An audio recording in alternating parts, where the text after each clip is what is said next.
नमस्कार बच्चों, BSc part second के पेपर थर्ड में यूनिट फिफ्थ का लास्ट ई लेक्चर हम अभी पढ़ने जा रहे हैं।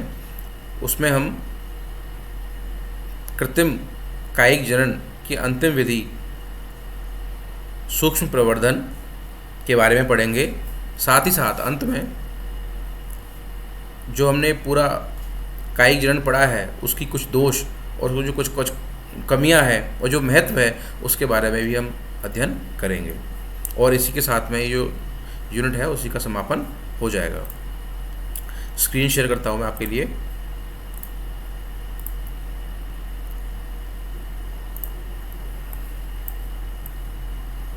हाँ बच्चों, जो लास्ट टॉपिक है कृत्रिम कायिक जनन में वो है सूक्ष्म प्रवर्धन या माइक्रो प्रोपेगेशन। ठीक है, स्टार्ट करते हैं इसको।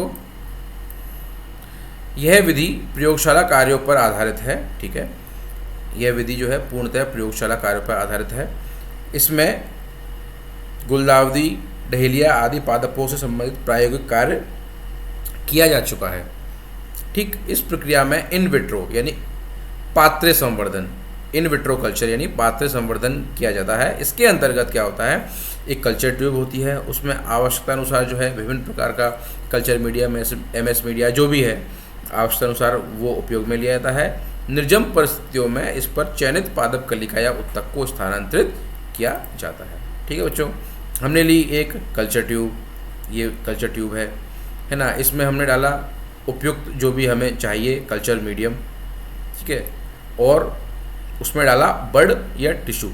मान लीजिए हमें गुलदाउदी, इस उदाहरण भी इसमें दे रखा है आपको, गुलदाउदी है मान लीजिए, तो गुलदाउदी की कोई कोशिका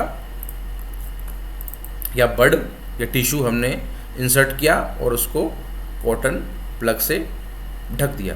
ठीक है, निर्जम परिस्थितियों में इसको हम छोड़ेंगे तो ये जो टिश्यू है या बड है वो आगे अविभेदित कोशिकाओं का समूह, जिसे हम कैलस कहते हैं, उसका निर्माण करेगा। और कैलस भी बारंबार विभाजन करने के पश्चात एक नए संरचना का निर्माण करेगा। इसे बोलेंगे हम प्लांटलेट, पादपक। और यही पादपक बच्चों भविष्य में पादप का निर्माण करेगा। ठीक है, पढ़ लेते हैं जल्दी से। यह स्थिति प्रयोगशाला परिस्थितियों में प्रेरित की जाती है। कलिका या उत्तक को स्थानांतरित करने के पश्चात संवर्धन युक्त कल्चर ट्यूब को कॉटन प्लग द्वारा ढक दिया जाता है। इसे उचित स्थान पर स्थानांतरित करते हैं। यह प्रक्रिया कलिका या उत्तक सक्रियता को प्रेरित करते हुए असंगठित व अविभेदित कोशिकाओं के समूह को निर्माण को प्रेरित करती है। इसे हम क्या बोलते हैं, कैलस। ठीक है, इसका प्रत्येक खंड प्लांटलेट का निर्माण करता है। इसी प्रकार कलिका में संवर्धन द्वारा प्रचुरोद्भवन प्रेरित करते हुए प्लांटलेट के निर्माण को प्रेरित किया जाता है। इनमें आवश्यक परिवर्तनों के पश्चात इन्हें प्राकृतिक आवासों में स्थानांतरित कर दिया जाता है। प्लांटलेट से पादप बना, पादप को उचित प्रक्रिया के द्वारा आप प्राकृतिक आवास में स्थानांतरित कर दो तो वो आगे अपना वृद्धि करना स्टार्ट कर देगा। ठीक है बच्चों, अब हम लास्ट टॉपिक पढ़ते हैं इस यूनिट का, वो है कायिक जनन का महत्व। बहुत इंपॉर्टेंट है ये, कई बार एग्जाम में इससे प्रश्न आते हैं। महत्व में हम गुण भी पढ़ेंगे और दोष भी पढ़ेंगे। सबसे पहले हम पढ़ते हैं महत्व या इसके गुण। ठीक है, तो इस विधि द्वारा कायिक भागों से नए पादप का निर्माण किया जाता है। हम क्या बोल रहे हैं, जो कायिक प्रजनन की जो विधि है उसके द्वारा क्या होता है, कायिक भाग, पादप के कायिक भाग यानी कि जड़, तना, पत्ती अथवा कलिकाएं, ये सब है कायिक भाग, उनसे नए पादप का निर्माण किया जाता है। सबसे बड़ा महत्व यही है इसका।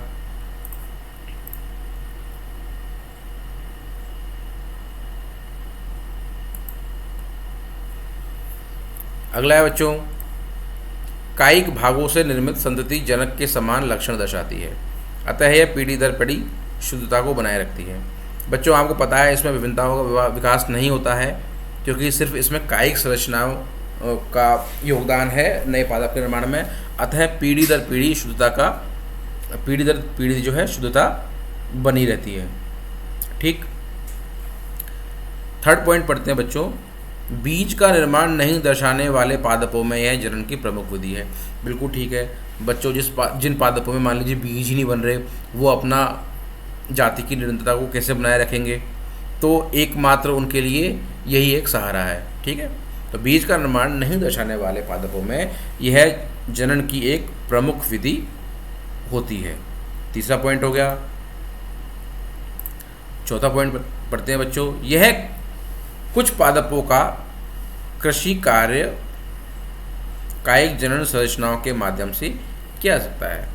ठीक है, हमने पहले ही पढ़ा था, कई पादप है उनका जो कृषि कार्य है वो कायिक जनन संरचनाओं के माध्यम से किया जाता है। तो ये भी इसका एक महत्व है या गुण है। अगला है, इस विधि द्वारा सूक्ष्म प्रवर्धन के माध्यम से पादप के किसी एक भाग से अनेक प्लांटलेट निर्मित कर सकते हैं। हमने माइक्रो प्रोपगेशन सूक्ष्म प्रवर्धन जो है विधि पढ़ी, उसमें हमने देखा कि कैलस का निर्माण हुआ है ना, तो उस कैलस से आप कई प्लांटलेट उत्पन्न कर सकते हैं और कई प्लांटलेट जो हैं वो कई पादपों के निर्माण को प्रेरित करेंगे। ठीक, लास्ट, इस विधि द्वारा ग्राफ्टिंग की सहायता से नए लक्षणों युक्त पादप के निर्माण किया जा सकता है। भाई हमने ग्राफ्टिंग पढ़ी थी, उसमें दो विभिन्न प्रकार के तनों को उपयोग में लाते हुए नए पादप का निर्माण किया था। तो हम ये कह सकते हैं कि आंशिक रूप से कायिक जनन की जो विधि है उससे नए लक्षणों युक्त पादप भी निर्मित हो जाते हैं, कभी कभी ग्राफ्टिंग की विधि द्वारा, केवल ग्राफ्टिंग की विधि द्वारा। और लास्ट पॉइंट है इसका बच्चों, इस प्रकार के जनन में सामान्यतः बीज प्रसुप्ति समान समस्या अनुपस्थित होती है। जब बीज ही नहीं बनेंगे बच्चों तो बीज प्रसुप्ति काय की। ठीक है, अतः आवश्यकता अनुसार अनुकूल परिस्थितियों में नए पादप का निर्माण आसानी से हो जाता है। ठीक, ये हमने पढ़े सारे सारे इसके गुण। अब बच्चों गुण तो है लेकिन इसमें दोष भी होंगे। जो कायिक जनन की जो विधियां हैं उसमें गुणों के साथ साथ दोष भी होंगे, तो उनके बारे में चर्चा कर लेते हैं हम। पहला दोष है, पर्याप्त विभिन्नताओं का अभाव होता है, अतः नई जातियों के विकास के अधिक अवसर प्राप्त नहीं होते। क्योंकि इसमें आपको पता है विभिन्नताओं का अभाव होगा, क्योंकि जो पुष्प है नए पादप के निर्माण में भाग नहीं लेता है, इसलिए विभिन्नताओं का जो विकास है वो लगभग इम्पॉसिबल होता है, इसलिए नई जातियों के निर्माण के अवसर भी नगण्य होते हैं। ठीक है, महत्वपूर्ण है ये।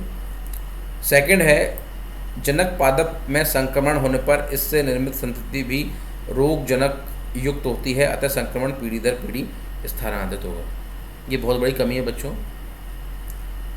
मान लीजिए जो पेरेंट प्लांट है उसमें कोई संक्रमण है, तो ये श्योर है कि जो इससे जो निर्मित संतति है, जो नया पादप बनेगा वो 100% रोगजनक युक्त होगा, और ये जो संक्रमण है वो पीढ़ी दर पीढ़ी बना रहेगा।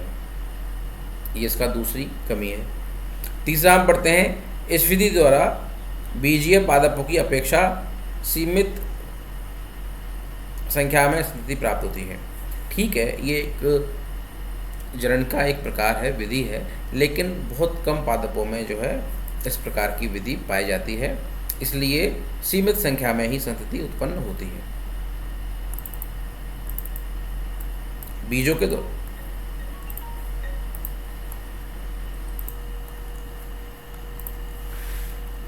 ठीक है बच्चों, फर्स्ट सेकंड थर्ड पॉइंट हमने पढ़ लिया दोषों में।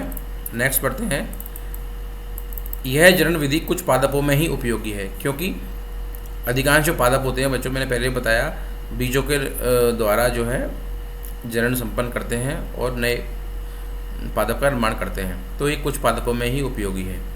नेक्स्ट, सूक्ष्म प्रवर्धन प्रक्रिया अपेक्षाकृत अधिक महंगी व खर्चीली है, जिसे सावधानी पूर्वक संपन्न किया जाता है। जटिल भी है, महंगी भी है, तो ये बहुत कम केसेस में ही काम में ली जाती है।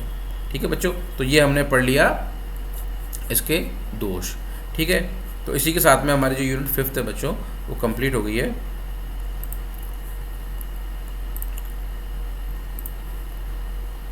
नेक्स्ट लेक्चर में हम कोई नया टॉपिक स्टार्ट करेंगे। वीडियो देखने के लिए धन्यवाद।